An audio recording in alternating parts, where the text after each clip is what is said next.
Yeah, I appreciate you calling me, Mr. Armistead, but, have you no idea where he's gone? I see. Yeah, very well.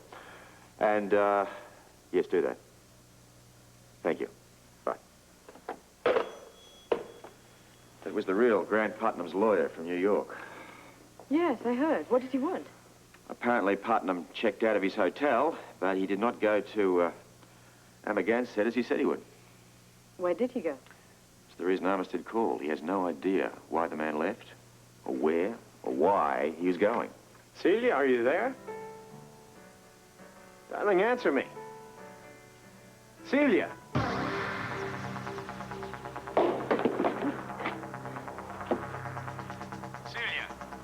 Celia, answer me. Celia, are you there? What's happening?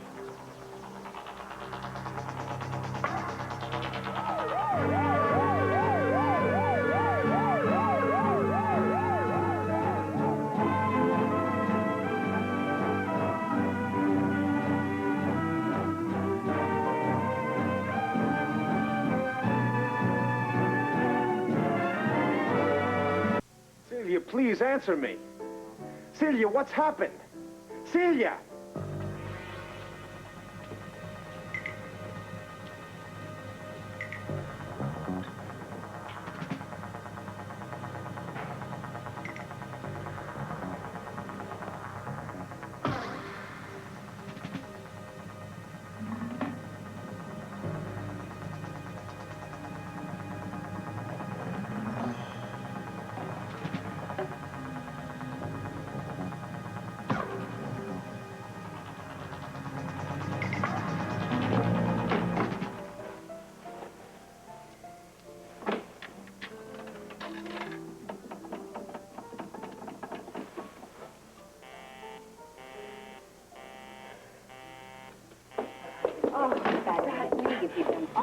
Grant. Oh, Grant. Hello. Surprise. Haven't seen you in ages. we just finished a late lunch. Is Celia with you? No, she isn't. Well, we really miss seeing you at the hospital. Oh? Everything is as hectic as usual. Steve and Leslie have gone off to a convention in Denver, and you know what it's like when Steve's away. I'm sorry, but I can't stop to talk right now. Would you excuse me, please? Grant, is something wrong? I mean, you just seem so upset. Yes, Gail, something is wrong, but I don't know what it is. I just had Celia on the phone. She suddenly stopped talking, and now all I can get is a busy signal. Would you excuse me, please? Well, Armistead wouldn't have called unless he thought there was something wrong. The real Grunt didn't give him any idea of where he's going? None.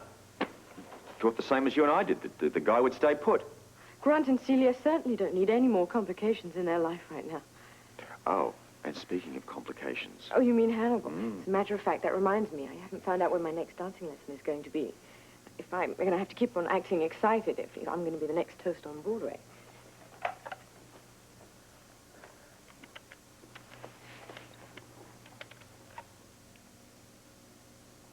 Mr. Hannibal? Yes, it's Margaret McTavish. You know, I was so excited after my last lesson, I forgot when my next one is. Now?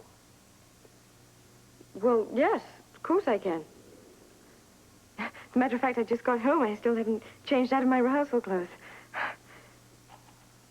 Yes, that's very nice of you, Mr. Hannibal. Thank you. I'll leave right now. What do you mean you leave right now? You just got here. I swear, the man is a con artist, and he's really good at it. He said he just had a last-minute cancellation, and if I want to, I can have my lesson right now. And you, of course, said yes. I just said I have to act excited. Of course I'm going. I paid the man $150 in advance. My attitude has to be, I can't wait for him to make me a star. And my attitude is that you be careful. Robert, the man is running a scam. I know that game better than he does. I'm going to be just fine. Are you sure I can't get you a nice hot cup of coffee, Mr. Quartermaine? Stella, for the third time, I don't care for any coffee. Nice and hot, lukewarm, or even frozen. Oh, I was just trying to make it comfortable. Well, you couldn't make me comfortable in this house if you brought me in a whole bevy of Egyptian handmaidens. But it is your home. Precisely, my home.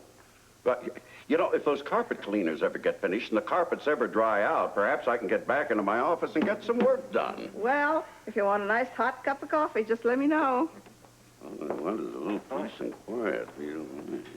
Well, yeah. Thank you. Bye. Ta-ta. Ta-ta-ta. Edward, I have got some great news. Oh, I can get back to the office? No, not that.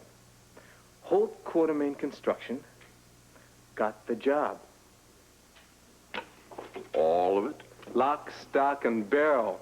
We are doing the spa. We are the general contractors. Well, I must say I am very pleased. Edward, this is a big one. And if I might say, we make a pretty good team. Yeah, we're doing quite well. I grant you that. Well, the whole job, huh? All of it.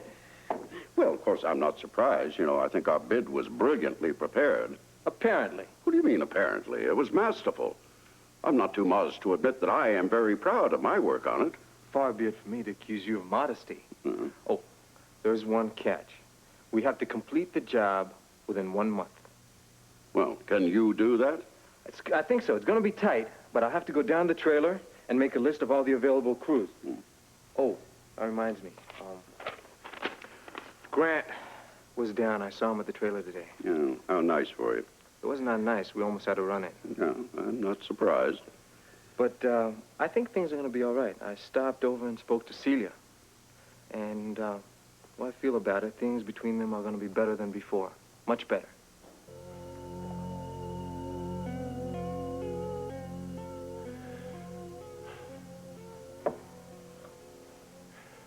Then the DVX injected me with something and threw me over a cliff. When I came to, nobody knows how much later that was. I was in a mental institution in England. Oh, did you tell them who you were? I didn't know who I was. And I couldn't tell anybody anything. I was totally mute for the 8 years I was there. It took you 8 years to recover? And to regain my memory. It all came back to me very suddenly. Finally, the doctors agreed to call Henry Armistead. You remember the family lawyer? Henry came and got them to release me and brought me back to the United States with the government's help. How long ago did you remember who you were? Just recently. And do you remember everything? No. But I remembered you, Celia. And I remembered us. When I got to Port Charles, I heard that you were living at the Quartermaine, so I came right down here. I watched you come and go from this gatehouse. When I first saw you, so many memories flooded in that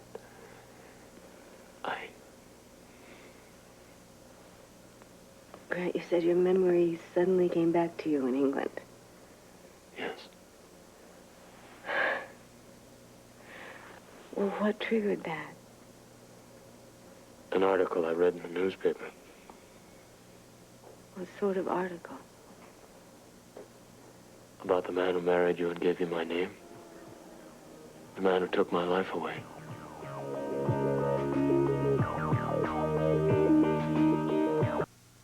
Well, if I'm not mistaken, I've done almost all the talking, so now it's your turn. Tell me, Celia, what's going through your head? It's too soon, Grant. I'm a little shocked. I'm bewildered about all this. You're not doubting me, are you? You do believe that I'm telling you the truth? Yes, I do. I had to come back. Call it whatever you like, curiosity about you, but I couldn't stay away.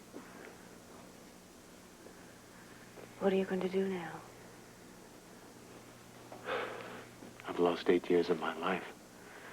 I'm going to try to get to know myself again. Try to pick up the pieces. At least the pieces that are left for me. Does that trouble you? Celia. I just do. Time to adjust all this. There's something else I want you to know. I intend to leave you and your husband alone. I won't interfere in your lives. I'm very grateful. There is just one thing that I want. What? I want my name back. You two can no longer be Mr. and Mrs. Grant Putnam. I don't think that's too much to ask. Grant, Celia, that's all that I ask. I promise I won't make any of the demands of you. I won't ask anything else of you. Of course, I can't give you back the memories. I'll have those forever. Do you remember everything? No. But I treasure every memory I've gotten back. We had so many beautiful moments together. A day on the Sound, moored in a quiet cove. An evening in Manhattan with dinner overlooking the city. Block Island. No, man, stop it, please, stop it. Celia, I'm sorry if I've upset you. Grant, it's like talking to a ghost for me. I'm sorry, but I can't do this. Then I'll be leaving. I have a cab waiting outside.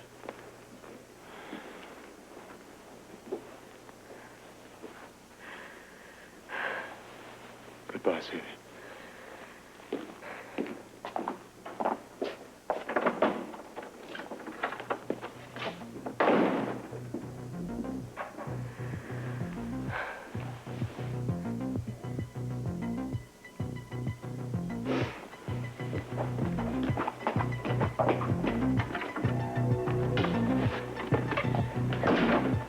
I really just thought it was my imagination, but Gail said that she felt the same way. Grant was just acting strangely. This was all at the floating with? Yeah, we were having a late lunch, and on our way out, we just ran into him. Did you say what was wrong? Well, it was something about Celia. He seemed very upset that he wasn't able to reach her, that the line kept being busy at home. What's that? Something about Grant and Celia? Something happened?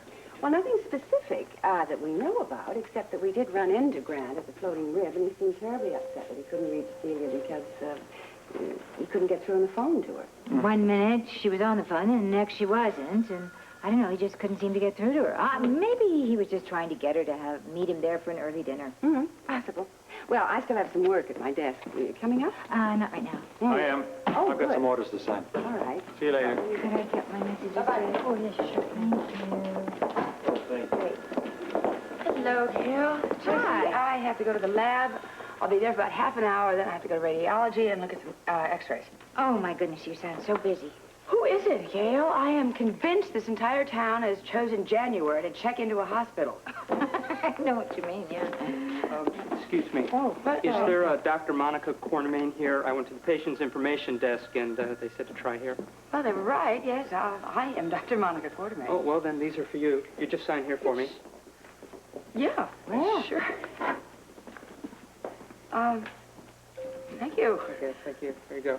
Have a nice day. Thank you. You too. Thank you. Bye. Oh, Monica, you're gorgeous. Look at those yellow roses. They must have cost a fortune. Oh, is there a card? Open the card, open the card. Here, hold on. Yes, I will. Oh.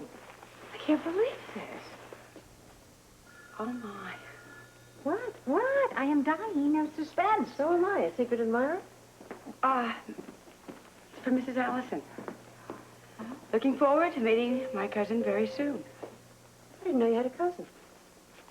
Well, no, I didn't either, Jessie, till just recently. Well, she certainly knows how to make an entrance. I'll say. I mean, I was curious about what she was like. Now I am dying to find out. This figure was for... This is Stella.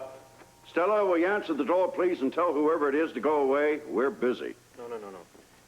This price right here I thought is this the initial... was the initial fee to That's join. right, but then this is going to be a monthly fee.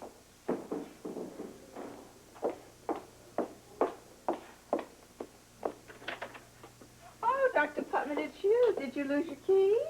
Come on in. I'm sorry, what? Well, you never ring the doorbell. Oh, I know you've got a new hairdo. Yes. Oh, I didn't recognize you when I first opened the door with your new hair. Tell me, is anyone here? Why, sure. Mr. Quartermaine and Jimmy Lee are in the living room, but Mr. Quartermaine doesn't want to be disturbed. And the others? Well, Mrs. Quartermaine is at a museum board meeting, and Dr. Monica and Dr. Allen are at the hospital, I imagine. Well, it was Alan I wanted to see. I'll find him at the hospital. Thank you. Oh, well, he should be coming home any minute. No, I'll see him there. Thank you very much. Oh, all right.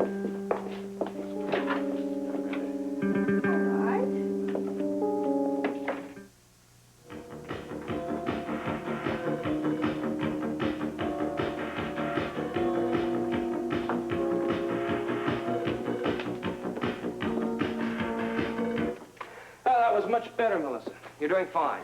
Thank you, Mr. Hannibal. So, what do you want me to do next? Well, that's it for today. I thought my lessons were in an hour. I mean, I haven't been here nearly that long. In dance, Melissa, it's not the amount of time you spend, it's the quality of that time. Now, if you'll excuse me, I have to go down the hall for a minute. I'll see you next time as usual. Whatever you say.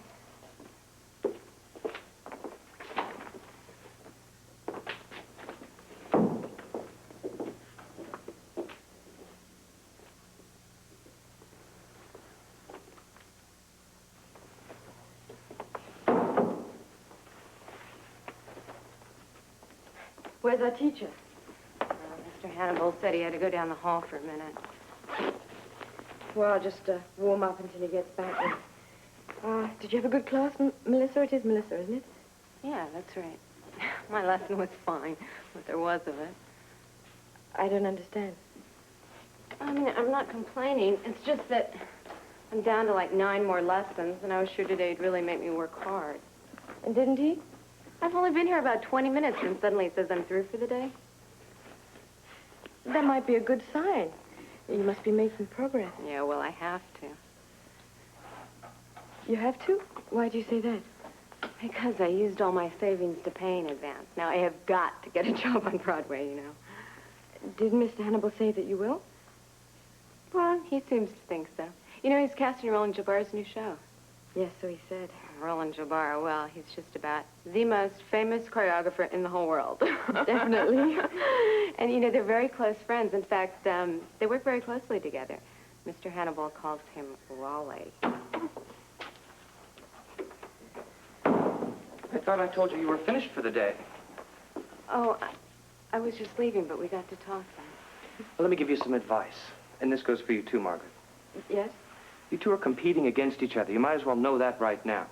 It's a dog-eat-dog world, and people going after the same job do much better not to socialize. I hope you know what I mean. Oh, no, I do. I guess I just never thought of it that way. Well, you must. You see what I mean, don't you, Margaret? Yes, perfectly.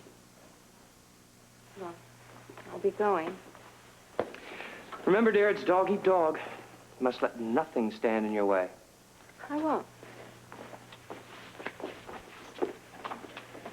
Well, if you're all warmed up, I think we'll begin with pliés. On 1, please. 5, 6, 7. And. Excuse me. You may rest now. Hannibal speaking. Yes, that's correct. Would you excuse me just a minute? Margaret, would you mind stepping out into the hall? This is a private call. Oh, of course not. Tell me, if you will, have you had any professional dance experience before? At the high school. I see. Well, very often that could be helpful. Well, yes. As it happens, I can fit 1 more student into my schedule. And since you've had experience, I can accept you right now. Well, shall we say, tomorrow at 10? Yes. Oh, and you understand that'll be a minimum of 10 lessons at $15 each. That's $150 payable in advance. Is everything satisfactory in your suite? Oh, it couldn't be nicer. Good. If there's anything I can do to make your stay more comfortable, don't hesitate to ask. Thank you. I think that's so nice of you, but everything is just perfect, huh? Oh, Grant. This is a surprise. How are you? I'm fine. Grant, you look a little bit different. Oh, I know. It's the hair. Yes. Grant, did you know that Brian and I have the exact same suite that you and Celia used to have? No, I didn't. And we love it, don't we, Brian? That's a matter of opinion. Listen, I saw Carla the other day. She's doing beautifully. Is she? Great, just great. She asked about you, and she said to tell you that she misses you. Good. If you'll excuse me. Of course. I'd like a room, please. It's Grant Putnam, isn't it? I've seen your picture in the papers. Would you make it something on one of the higher floors, with a double bed, if you would? I'm sorry, we have nothing. Nothing? You have no rooms at all? Nothing at all. Now, if you don't mind, I have work to do. Just a moment. Yes, sir. What do you mean you don't have anything available? I spoke to the bellman this morning. This hotel is only half full. I'm sorry, but I must be the judge of whether or not we have room for a guest. We have nothing for you, Dr. Putnam. But of course, it's Mr. Putnam, isn't it? What are you doing? Passing judgment? I'll have to ask you not to interfere in hotel policy. I certainly will interfere. In case you haven't heard it, my dear friend, this town has decided to let bygones be bygones. Even the police commissioner himself has given this man a clean bill of health. So what the devil do you mean, hotel policy? Give this man a room. I'm sorry, but if it's any trouble... I have friends in this town, right up to the mayor himself. If this man doesn't get a room, I will personally see that all hell breaks loose. Is that clear? I believe I was mistaken. We had a checkout an hour or so ago, and we have a room available for you. Thank you. Thank you. You're welcome, Grant. And I mean just that. And don't tell me I was wrong. Oh, honey, I think you were wonderful. But that's not what bothers me. I think I know what you're going to say. And I'm going to say it anyway. Why is Grant checking in here alone? And is it my imagination, or don't you think he acted rather strangely? May I help you, Mrs. Putnam? My husband isn't here? He was, but he left. Left? That's right. When he arrived, he said he was waiting for you, and then he made several phone calls. But, where is he? I really don't know. After he made his calls, he left very suddenly. Mrs. Putnam, are you sure you're all right?